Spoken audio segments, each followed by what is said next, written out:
Bonjour chers frères et sœurs en Christ, c'est encore effectivement une joie pour moi de partager la parole de Dieu avec vous ce matin. Et je suis Michael Boguy, je suis disciple de Christ, je suis serviteur du Dieu vivant et éternel. Et je viens ce matin pour que nous puissions échanger sur la parole de Dieu, parler de Jésus. Voilà. Hier, nous avons dit comment avons-nous perdu la faveur de Dieu. On a dit la volonté de Dieu a été toujours de nous bénir. La volonté de Dieu a été toujours de nous bénir. De toutes sortes de bénédictions. Mais une guerre va se déclencher dans le ciel entre Lucifer, qui sera appelé par la suite Satan. Il va descendre sur la terre parce qu'il sera persona non grata dans le ciel. Il va descendre sur la terre, il va venir et entrer dans le serpent rusé et corrompre, faire chuter Adam et Ève. Et à partir de ce moment, la gloire de Dieu va nous quitter, la faveur de Dieu va nous quitter. Et il sera dit dans selon Apocalypse 12, chapitre 12, c'est pourquoi je vous cieux et vous qui habitez dans les cieux, malheur à la terre et à la mer, car le diable est descendu vers vous animé d'une grande colère, sachant qu'il a peu de temps. Voilà ce qu'on avait dit. Et on a dit que cela va montrer qu'effectivement, Adam et Ève seront vus comme nus, selon Genèse chapitre 3, verset 7. Et nous avons vu que nous avons besoin de la faveur de Dieu. Et la Bible dit que les bontés de l'Éternel ne s'épuisent pas, ses compassions ne sont pas à leur terme. Elles se renouvellent chaque matin. Oh, que ta fidélité est grande, selon Lamentation chapitre 3, verset 22 à 23. Voilà, et on a dit aussi que toute grâce excellente et tout don parfait descendent d'en haut du Père des Lumières, chez lequel il n'y a ni changement ni variation. Jacques chapitre 1, verset 17, dans le sens de nous montrer d'où vient, comment on appelle ça, la faveur de Dieu. Nous prions le Seigneur, notre Père et notre Dieu, bénis et sanctifie la vie de tes enfants, brise et renverse les fondements. Ce matin, nous allons parler de comment Dieu nous a-t-il fait regagner sa faveur dans le nom puissant de Jésus. Bénis mes frères et sœurs en leur grade, rang et qualité. La grâce de ta paix se manifeste dans le nom de Jésus. Père, je suis là pour prêcher ton évangile et je ne demande rien d'autre. Je voudrais dire que mes prêches, vous pouvez les utiliser si vous voulez pour prêcher dans le monde. Vous pouvez utiliser mes recherches pour prêcher dans le monde. Moi, la finalité, c'est quoi? C'est que la parole de Dieu se répande et que les êtres humains soient sauvés. Je n'attends pas de l'argent. Mais ne prenez pas mes vidéos, allez les vendre. Non. Prenez mes vidéos, écoutez-les, partagez, donnez à plusieurs personnes et répandez les paroles, toutes les recherches que vous pouvez copier. Il n'y a pas de droit d'auteur. Et vous envoyez ces recherches que j'ai fait pour la gloire de Dieu. Voilà. Soyez bénis en vos rangs et qualités. Michael Boguy, disciple de Christ, serviteur du Dieu vivant. Voilà. Donc, comment Dieu nous a-t-il fait regagner sa faveur? Ce n'est pas nous qui avons regagné la faveur de Dieu. C'est lui qui a décidé, dans son pouvoir régalé, dans son amour, dans le comble de son amour, de nous faire gagner cette valeur. Donc, Dieu voyant qu'Adam et Ève ont perdu la gloire par ricochet, la bénédiction et les grâces, en un mot, sa faveur, qui émane de lui par la chute dans le jardin, Dieu va préparer un autre plan. Oh, mais c'est un Dieu merveilleux. Nous chutons, nous tombons, il trouve un plan. Il est toujours à la recherche du salut de l'humanité. C'est lui qui a créé l'être humain. Donc, par la chute dans le jardin, Dieu va préparer un autre plan pour sauver l'humanité, pour sauver les humains, pour sauver le genre humain. Et nous devons savoir que Dieu est un Dieu aimant, un Dieu plein d'amour à l'égard des êtres humains qu'il a créés. Et son objectif n'a jamais été de voir l'humanité périr. Dieu veut que ses enfants ne souffrent pas éternellement, puisqu'une condamnation, des ordonnances décrétées par Satan pesait sur le genre humain en particulier et sur l'humanité en général. Les esprits méchants des cieux gouvernaient nos vies selon nos idoles et nos idolâtries et nos adorations, qui n'étaient pas centrées, qui n'étaient pas focus sur le Dieu éternel. Voilà pourquoi la Bible déclare dans Romains, chapitre 3, verset 23, tous ont péché, sont privés de la gloire de Dieu. Oui, nous étions tous privés de la gloire de Dieu.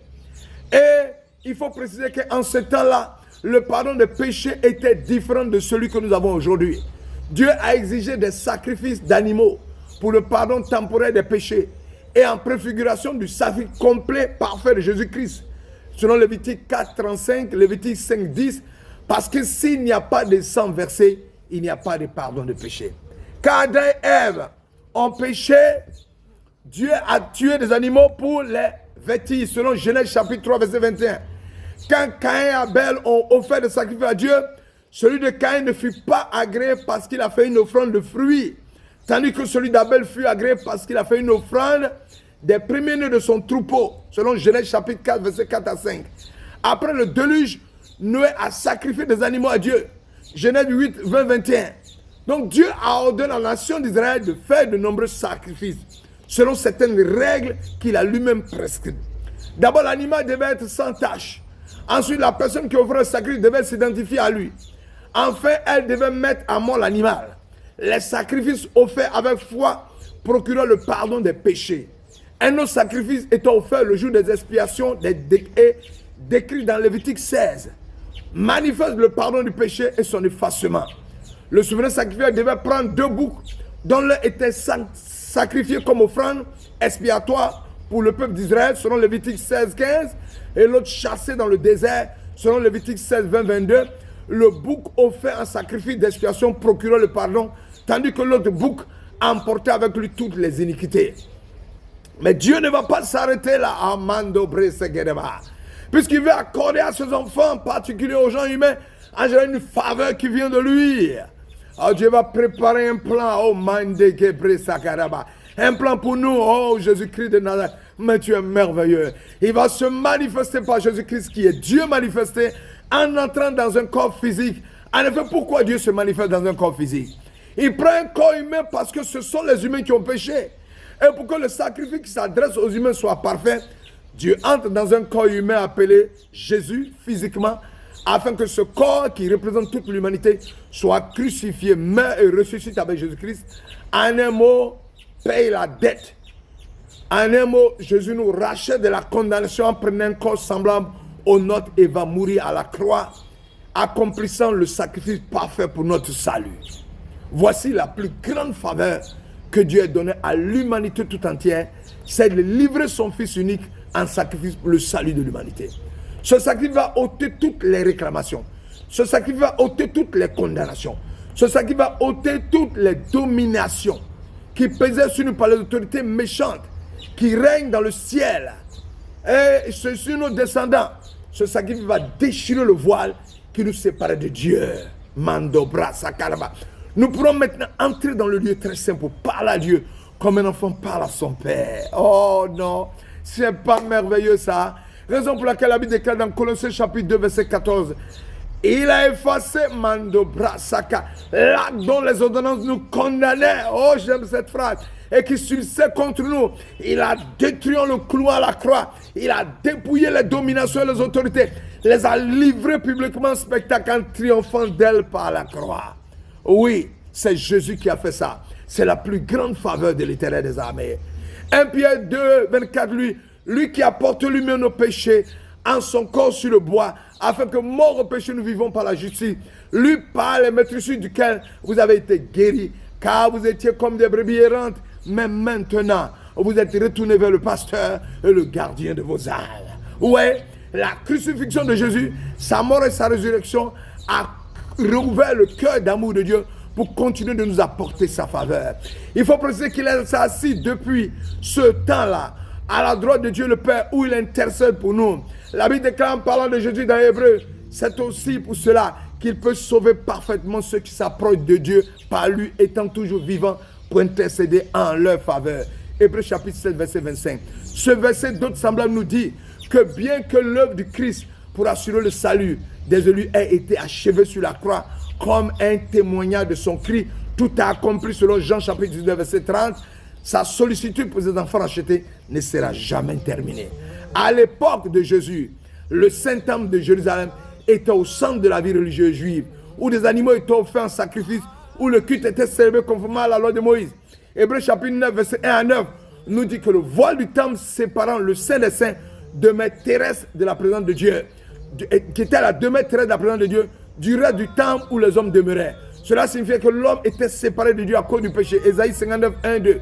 Seul le souverain sacrificateur avait le droit de passer au-delà du voile une fois par an, selon Exode chapitre 30, verset 10, Hébreux 9, 7.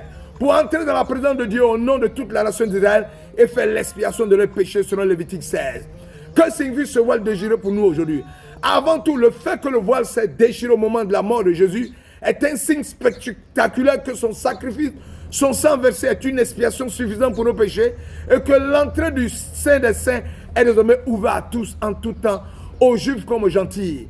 Quand Jésus est mort, le voile s'est déchiré et Dieu a quitté cet endroit pour ne plus jamais demeurer dans un temple fait des mains d'hommes. Acte chapitre 17, verset 24.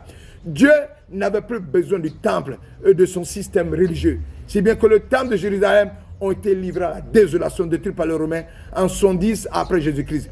Comme Jésus l'avait annoncé en Luc 13, 35, tant que le temple existait, il représentait, tant que le temple existait, il présentait l'alliance ancienne. Hébreux 9, 8, 9 fait référence à une époque qui touche à sa fin, faisant place à la nouvelle alliance, Hébreux 8, 13. Car celui qui me trouve a trouvé la vie, il obtient la faveur de l'Éternel. Maintenant, l'Éternel des armées a ouvert le ciel. Les faveurs de Dieu nous sont accessibles, pourvu qu'on crée les dispositions afin que Dieu tourne son regard vers nous, parce que Christ est la plus grande faveur que l'Éternel nous ait donnée au nom de Jésus. Soyez bénis en vos rangs et qualités chez vous. Que l'Éternel vous bénisse. Père éternel, merci de nous avoir permis de prêcher l'évangile, d'annoncer à tes enfants que maintenant, et le voile est déchiré, ils peuvent entrer en ta présence, ils peuvent demander et recevoir, ils peuvent ouvrir leur cœur afin que l'Éternel des armées se manifeste.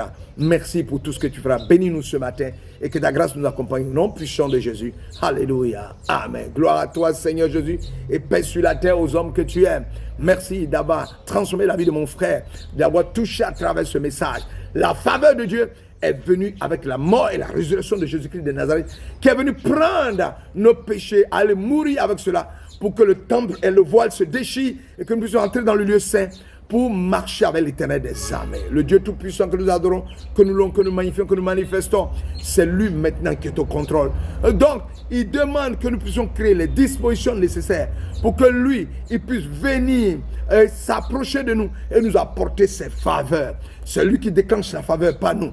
Nous créons les dispositions pour que la faveur de Dieu arrive. Que l'Éternel des armées vous bénisse, que sa grâce soit sur vous ce matin.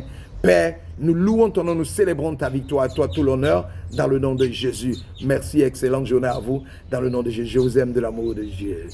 Amen.